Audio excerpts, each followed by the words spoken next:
Baik, sebelumnya perkenalkan nama saya Stefan Kurniawan dengan NIM Aktif 3045. Di sini saya akan menjelaskan jawaban untuk remedi quiz 1 untuk tipe soal yang saya kerjakan yaitu tipe soal A. Untuk soal yang pertama-tama saya akan bacakan dulu soalnya. Ibu Syahrini sedang sakit dan dirawat di rumah sakit Bima Sembuh. Setelah dirawat beberapa hari di ruang inap, Ibu Syahrini diperkenankan pulang. Bapak Samsudin selaku wali melakukan pembayaran biaya yang dikeluarkan selama di rumah sakit Bina Sembuh. Administrator mencatat dan memberikan nota dari biaya yang dikeluarkan di rumah sakit, diantaranya yang biaya kamar VIP selama 5 hari dengan jumlah 5 juta. Selain kamar, juga terdapat biaya pelayanan berupa infus dan konsultasi obat dengan jumlah masing-masing 300.000 dan 1.500.000. Setelah dihitung oleh administrator, kemudian dibayar oleh Bapak Samsudin menggunakan metode non-tunai. Setelah semua transaksi berhasil dilakukan, administrator memberikan nota kepada Bapak Samsudin dan kemudian diperkenankan pulang. Untuk ininya, berdasarkan studi case tersebut, buatlah ARD dengan ketentuan. Untuk soal yang pertama, RD yang dibuat level logical design. Oh, baik, untuk yang pertama untuk jawaban yang pertama yaitu gambar RD-nya adalah sebagai berikut. Ada entiti pasien, entiti transaksi, entiti wali, entiti kamar, entiti rawat inap, entiti rawat inap pelayanan, dan entiti pelayanan. Untuk yang nomor pertama adalah ini. Lalu kita lanjut ke soal nomor 2. Untuk setiap entity, tuliskan atribut-atributnya beserta optionality-nya. Tandailah atribut yang menjadi primary UID dan secondary UID sesuai notasi yang diajarkan di kelas.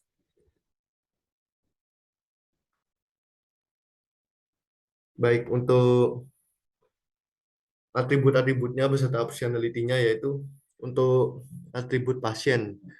Untuk entity pasien ada atribut pasien ID. Optionality-nya yaitu pasien ID primary key dan artificial UID. Artificial UID ini jadi untuk ID-nya ditulis secara manual, bukan otomatis dari program. Itu untuk penjelasan artificial UID. Lalu untuk atribut nama, optionality-nya required dan secondary key. Lalu untuk alamat itu opsional, lalu untuk telepon itu opsional, dan tanggal lahir itu opsional. Jadi bisa mau ngisi, boleh boleh diisi, boleh enggak. Lalu untuk entity wali, di sini ada atribut wali ID dengan optionality yaitu primary key. Habis itu dengan artificial UID. Lalu untuk atribut nama di sini optionality-nya required atau harus wajib diisi, lalu dengan secondary key. Lalu untuk atribut alamat yaitu opsional, boleh diisi boleh tidak. Untuk telepon sama opsional juga, boleh diisi boleh tidak. Lalu di sini ada entity kamar. Untuk entity kamar sendiri di sini ada atribut kamar ID. Atribut kamar ID ini optionality-nya primary key dan artificial UID. Untuk optionality dari atribut tipe kamar yaitu required harus wajib diisi dan tarif per hari itu required juga wajib diisi. Lalu untuk entity pelayanan ada atribut pelayanan ID. Atribut pelayanan ID di sini optionality-nya primary key dan artificial ID. Untuk atribut jenis pelayanan di sini optionality-nya required atau wajib diisi. Lalu untuk ada atribut tarif yaitu required, optionality-nya required juga wajib diisi. Lalu di sini ada entity rawat inap. Untuk rawat inap sendiri di sini ada atribut rawat inap ID, optionality-nya primary key dan artificial UID. Untuk uh, uh, atribut pasien ID ini foreign key. Foreign key ini ngambil Jadi pasien ID ini diambil dari ID pasien. Nah, diambil dari sini. Jadi di optionality-nya for agent key. Lalu untuk kamar ID ini sama menggunakan for agent key karena dia ID kamar ID ini diambil dari entity kamar. Lalu ada atribut tanggal masuk required untuk optionality-nya required jadi harus diisi. Untuk atribut tanggal keluar opsional boleh diisi boleh tidak. Untuk atribut total biaya required jadi wajib diisi. Lalu ada entity transaksi yaitu transaksi ID. Transaksi ID ini optionality-nya primary key dan artificial UID. Lalu ada ini atribut wali ID for agent key. Wali ID jadi atribut wali ID ini diambil dari entity wali. Lalu untuk atribut tanggal transaksi ini required jadi harus wajib diisi. Lalu ada atribut metode pembayaran itu required wajib diisi. Lalu ada atribut total pembayaran required juga jadi wajib diisi juga. Lalu di sini ada eh, rawat entity rawat inap pelayanan untuk atributnya ada rawat inap pelayanan ID itu primary key dan artificial UID. Lalu ada rawat inap ID itu origin key jadi diambil dari entity rawat rawat inap ID. Lalu ada atribut pelayanan ID dengan origin key juga. Jadi diambil dari entity pelayanan gitu. Ya, untuk nomor satu, oh, untuk yang ini, untuk many to many relationship pecahlah menjadi entity persimpangan. Oke. Sebelumnya ini kan untuk yang rawat inap dengan pelayanan ini many to many. Jadi banyak rawat inap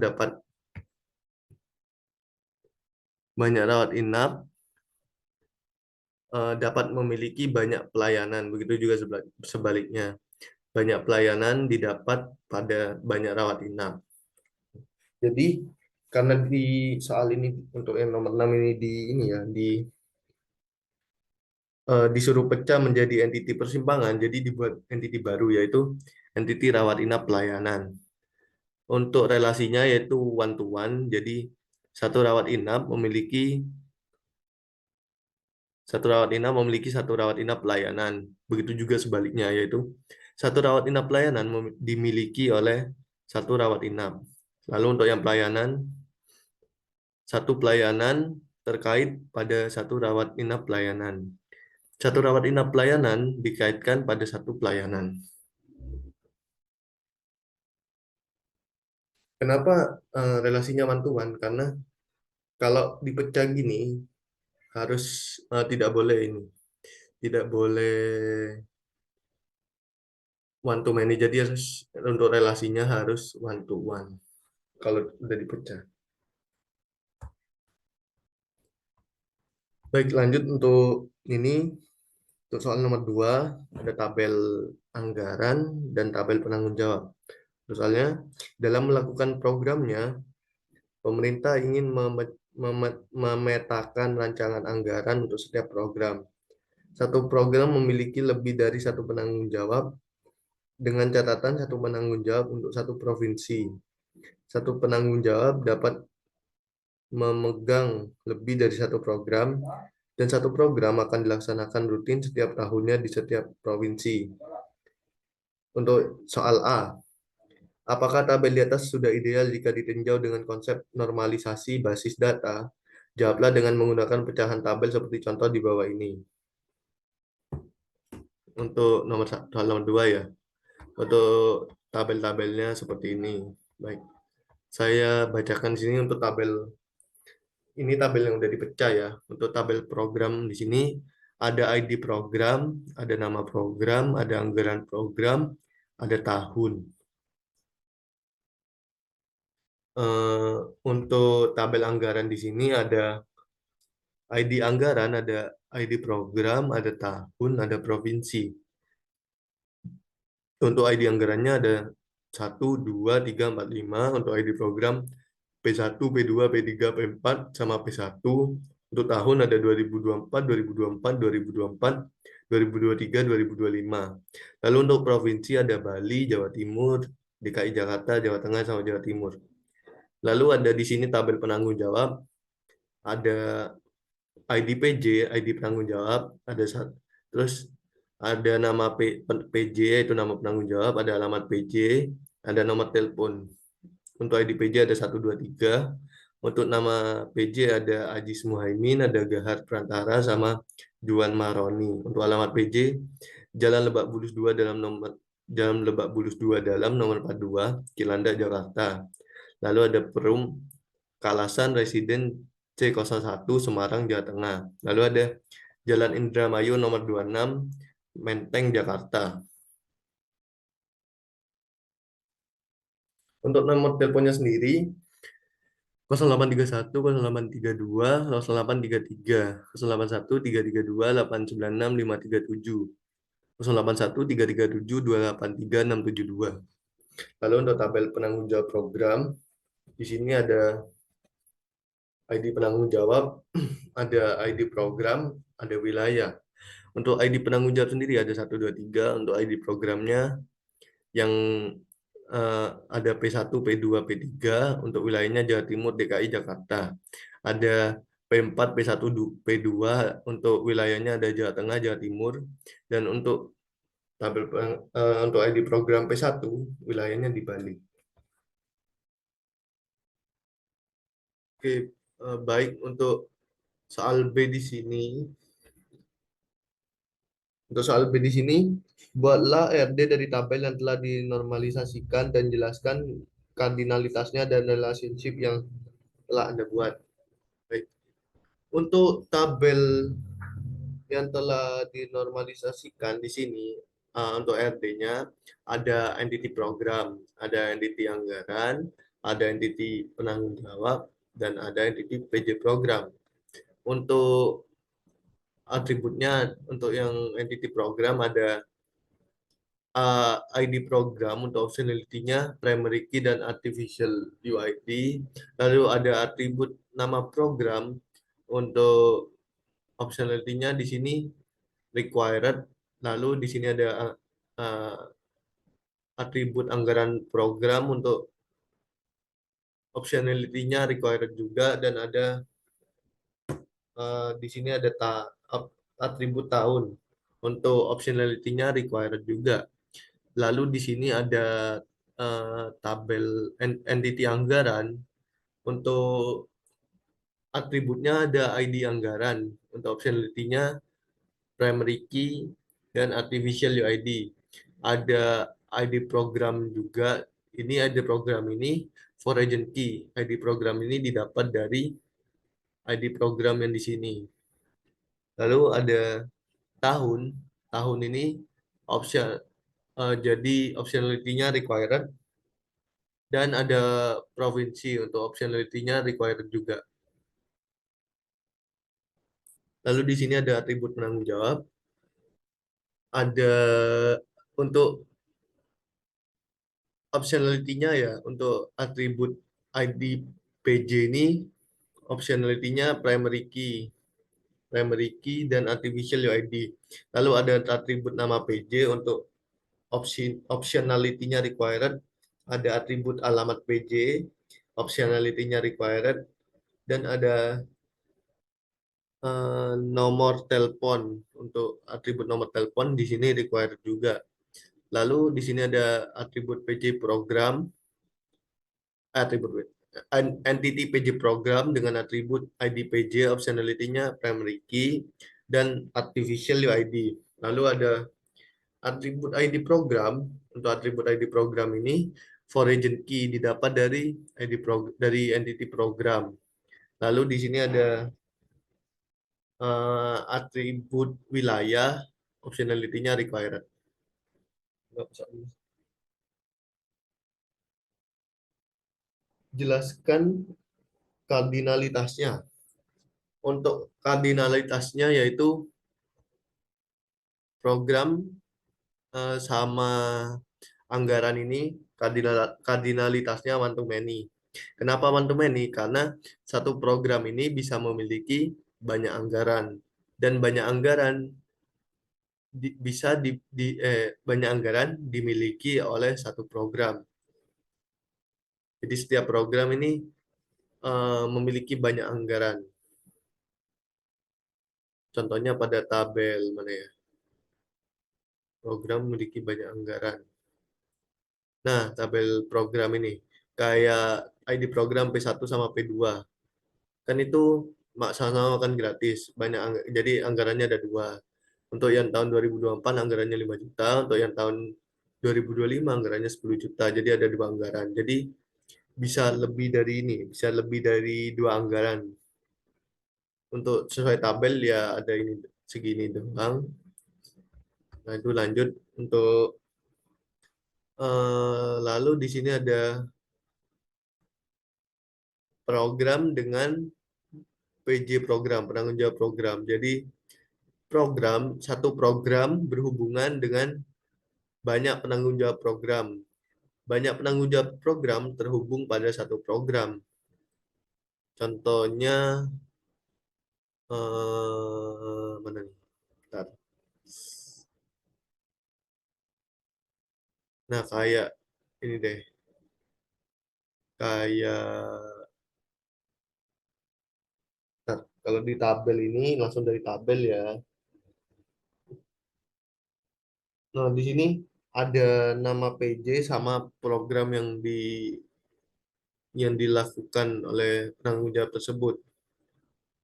Kayak misal, ini kan di jawabannya di sini satu program berhubungan dengan banyak penanggung jawab program. Jadi kayak misal KIPK itu dikelola sama dua orang atau tiga orang. Hmm, seperti itu. Jadi satu program ini tidak hanya dikelola oleh satu orang saja. Jadi bisa banyak orang. Lalu di sini ada program dengan penanggung jawab. Untuk kardinalitasnya yaitu one to many. One-nya di program, many-nya di penanggung jawab. Untuk eh,